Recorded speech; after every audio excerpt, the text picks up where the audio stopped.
Magandang hapon, Barangay de la Paz! Okay, ang taas ng energy natin dito ngayon Yung mga nakatayo po sa likod, ayos lang po kayo dyan. Buti nakikisama po ang panahon, hindi ganun kainit. O naiinitan po kayo, yung mga nandun sa pinakalikod. Ayos, hindi ko po kayo marinig. Lakasan niyo pa po ng konti. Yung mga nakaupo dito sa gilid, kamusta po kayo? Maraming salamat po. Thank you po sa napakainit na pagtanggap ninyo sa giting ng Pasig. Lagi naman po, pag nasa Karangalan kami, pag nasa De La Paz kami, lagi naman po napakainit ng inyong pagtanggap sa amin. 2019 pa lang, talagang grabe na po yung pag-welcome ninyo sa amin, sa inyong barangay. Naalala niyo pa po noong 2019? Medyo iba po ang sitwasyon noon, Iba pa po ang sitwasyon noong mga panahon na yon. At hindi po tayo ganito karami noon. Pag nagmi-meeting tayo, di ba? Mas konti pa lang tayo noon. Yung iba medyo kinakabahan pag dumarating kami. Lalo na po yung mga opisyalis ng iba't ibang samaan, di ba? Hindi nila kasalanan yun, huwag niyo silang sisihin. Yun talaga yung sitwasyon noong panahon na yon. Pag tinatanong po namin sila kung bakit, press o kung sino man. Nay, ba't kayo kinakabahan pag nandito? Ba't kayo nagtatago? Madalas pong sinasagot sa amin, Biko, pasensya na. Kong, pasensya na. Kasi pag nakita daw na magkasama tayo, mababawasan yung pamaskong handog, yung bayong, baka konti lang makuha namin. Pero nalagpasan na po natin ang mga panahon na yun. Dito sa De La Paz, noong 2019, pinakita po natin ng kalakasan ng mga Pasigueño. Tama po ba? Pinakita po natin ng... alam nyo, dito sa De La Paz, sa inyong barangay, 2019, hindi ko alam kung alam po ninyo, dito po ang pinakamalaking lamang namin ni Congressman Roman Romulo. Totoo po yan. Kahit i-check nyo po sa record ng Comelec, tingnan nyo po lahat ng barangay, dito po nangyari yan, ang pinakamalaking lamang namin. Kaya talagang maraming salamat po sa inyo. At totoo naman na mula 2019, ang layo na po ng narating natin bilang isang lungsod. Hindi lang dito sa inyong barangay, kundi po sa buong lungsod po natin, sa ating lokal na pamahalaan, sa ating syudad, ang layo-layo na po ng narating natin. Yung mga takutan na sinasabi, yung nabanggit ko kanina, tinalikuran na po natin yun. Yung palakasan system, yung mas magandang benepisyo makukuha pag malapit sa kusina, kinalimutan na po natin yun. Dito na po tayo, tinataguyod na natin ang mga prinsipyo ng mabuting paggugobyerno. Ito na po tayo ngayon sa lungsod ng Pasig. Yung pamaskong handog, madalas ko lang po mabanggit yan kasi yun yung pinaka madaling ikwento, malinaw na simbolo dun sa ginawa nating pagbabago. Ano ba yung pagbabago na yun? Yun nga po, tinalikuran yung palakasan, inayawan na, tinuldukan na yung takutan. Nagamit naman, pondo naman ng taong bayan yung gamit dyan Lahat naman tayo dito, kahit yung maliliit, taxpayers yan.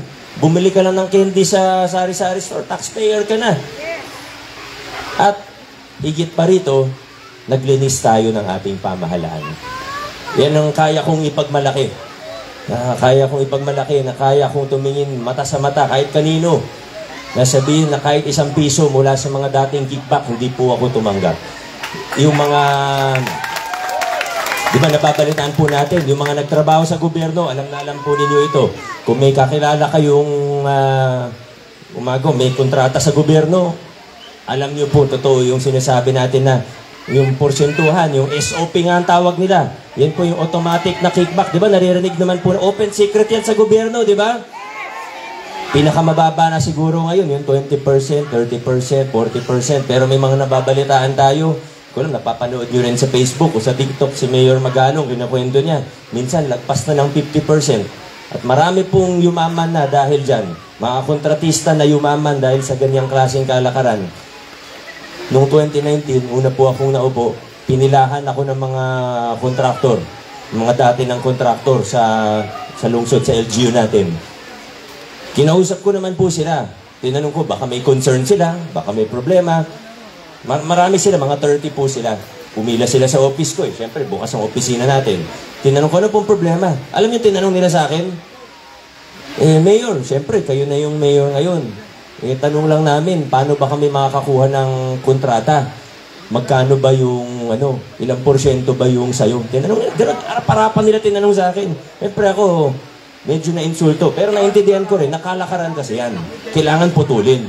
Masabi ko po sa kanila, mula ngayon, kung anong nangyari noon, hindi ko kayang sagutin yun. Pero mula ngayon na ako na yung nakaupo, ang kickback ng mayor, 0%. Mag-bid kayo ng maayos, wala tayong papaboran. Hindi naging madali yung pagpapatupad ng pagbabago. Siyempre maraming pumalag, maraming nagalit, ayaw nila dun sa pagbabago. Higit pa rito, pati yung mga ibang opisina natin sa LGU, parang hindi pa handa. Hindi nila alam paano palakarin ng tama yung papel. Kasi dati, puro under the table yung ginagawa. Hindi sila sanay. Engineering department natin, tanungin niyo po yung mga nandun. Alam naman po nila, totoo yung sinasabi natin. Pero, nagtiyaga po tayo, nagpursige tayo, nagsumikap tayo para linisin ang ating pamahalaan, ayusin yung mga sistema, mga proseso po natin. At ngayon, nagbubunga na po yung mga pinaghirapan, yung mga pinaglaban natin na pagbabago sa ating lungsod. Nandito na po tayo ngayon. Pwede ko sanang isa-isahin yung mga programa natin, yung mga na-improve na dating programa, yung mga bagong ginagawa po natin, yung mga accomplishment, kumbaga. Pero alam ko naman po na, una, siguro alam naman po natin kung anong ginagawa ng ating pamahalaan. Alam ko, updated naman po ang mga taga rito. Pangalawa, marami na rin pong nabanggit ang ating mga konsyal, maging ating vice mayor at congressman. Kung isa-isahin ko po yung sa report ko sa inyo, baka hanggang hating gabi po tayo dito. At gusto niyo po hanggang hating gabi tayo dito, ha? May pangalawang schedule pa kami. Kaya gustuhin ko man at gustuhin niyo man ay kulang ang oras natin. Iniikayat ko po kayo, pag may oras kayo, panoorin niyo po yung State of the City address natin. Taon-taon po yan, inuulat natin kung ano yung mga nangyayari sa ating lungsod. Mahaba po yan. Kahit yung State of the City address, pinuputol ko po yan kasi sobrang haba. Umaabot ng 1.5 oras, di pa ako tapos sa report. Ganun karami yung ginagawa po ng inyong pamahalaan. Pero ito po, masasabi po natin na gumaganda ang kalagayan ng ating lokal na pamahalaan. Paganda ng paganda, yung mga programa, yung mga serbisyo na binibigay natin. Pero alam ko rin po na ito, campaign period, mag-aalala na naman. Alam ko rin po na mula barangay election hanggang city election hanggang national election, medyo nanawa na po tayo sa iba't ibang pangako ng mga politiko. Tama po ba? O, natutuwa po ba tayo pag laging nakakarinig ng mga pangako? Diba nakakasawa na eh. Lagi naman pong, madali lang kasi, laway lang ang puhunan eh. Pag ikay mga ngako, kahit ano naman, pwede mo sabihin, pwede mo ipangako ang langit at lupa.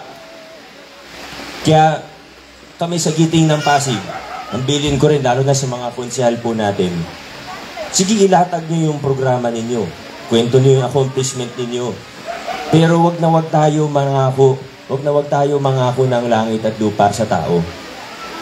Ang Pasigenyo matatalino, hindi na dadaan sa pabola-bola lang.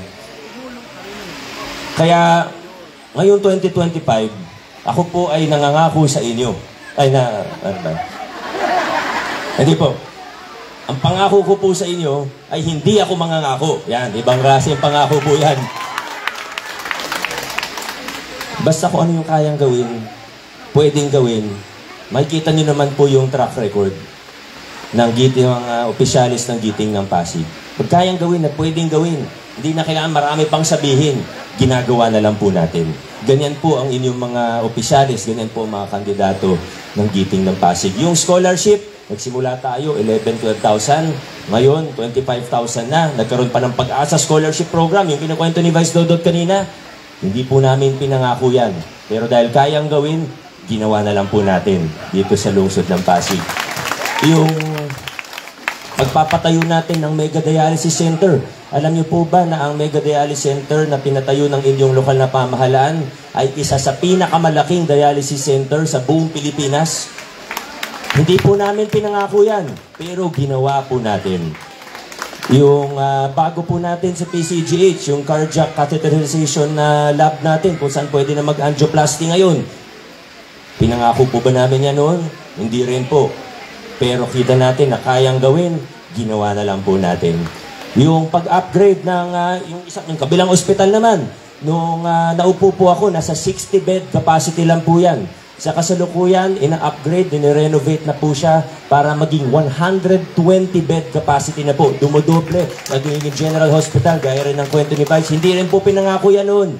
Pero nakita na kayang gawin, pwedeng gawin, magandang gawin, ginawa na lang po natin. Ganyan po tayo. At hanggang sa susunod, hanggang sa hinaharap, ganyan pa rin po ang gagawin natin.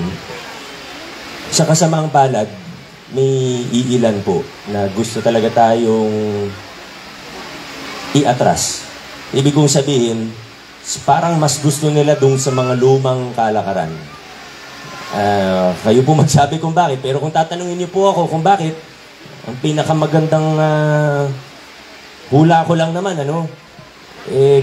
baka mas nakikinabang kasi sila dun sa mga lumang kalakaran. Kasi lahat naman yan, kakilala natin. Alam natin kung sino-sino sa kanila. Hindi naman natin kailangan pangalanan na, pero alam natin kung sino sa kanila yung mga naglakad ng pogo. Alam natin kung sino sa kanila yung laging nilalapit sa akin, yung iba't ibang illegal na sugal. Alam naman po natin kung sino sa kanila yung mga humihingi ng porsyento sa mga kontraktor. Alam po natin kung sino sa kanila yung mga dating kontratista na namamayagpag doon sa lumang kalakaran. Pero tayo po sa lungsod ng Pasig, meron man mga taong ganyan na gusto tayong iatras at handang gawin ng kahit ano, makabalik lang sa posisyon o makakuha ng posisyon. Alam ko po, ang mga Pasigenyo, ayaw umatras. Ang gusto po natin, paabante tayo. Kailangan tuloy-tuloy ang pag-usad natin bilang isang lungsod. Kailangan paabante, padiretso ang takbo natin. Dire-diretso lang po tayo. Ang layo na ng narating natin, malayo pa ang mararating natin. Lalo na kung ang mga opisyalis po ninyo ay kaisa natin sa ating prinsipyo, sa ating direksyon, sa ating vision para sa ating mahal na lungsod.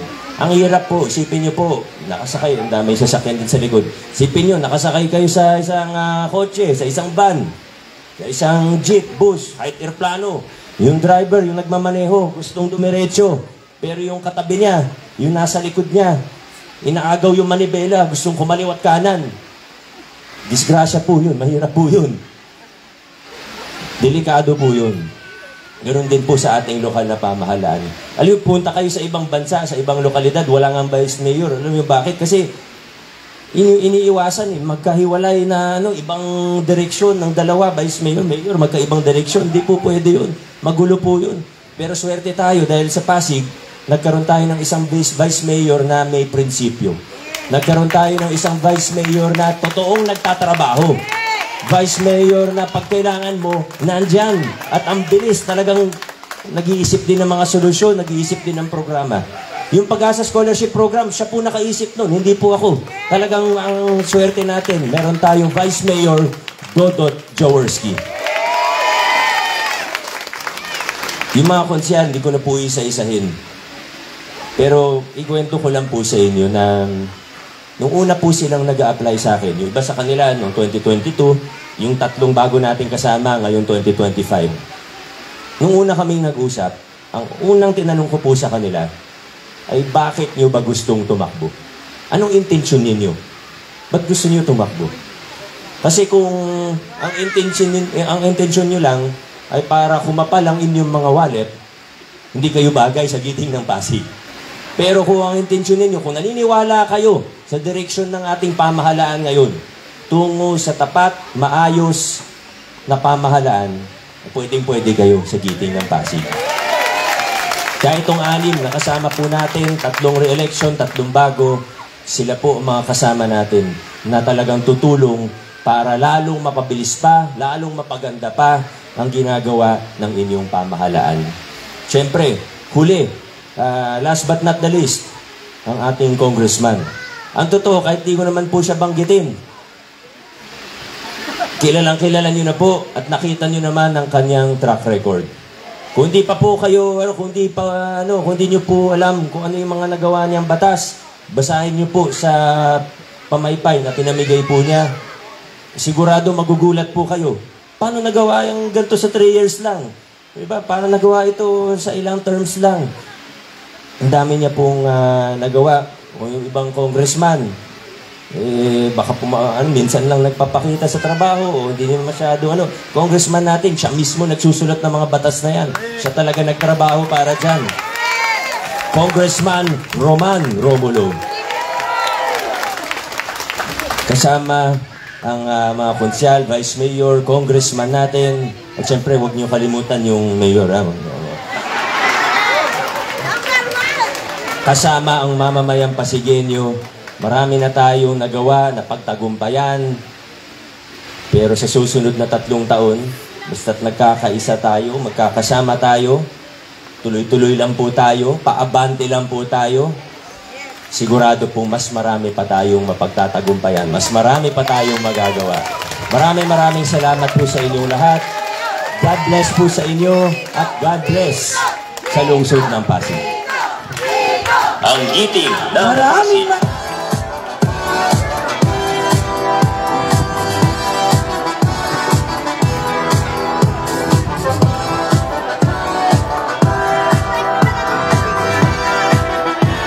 Ang giting ng Pasig.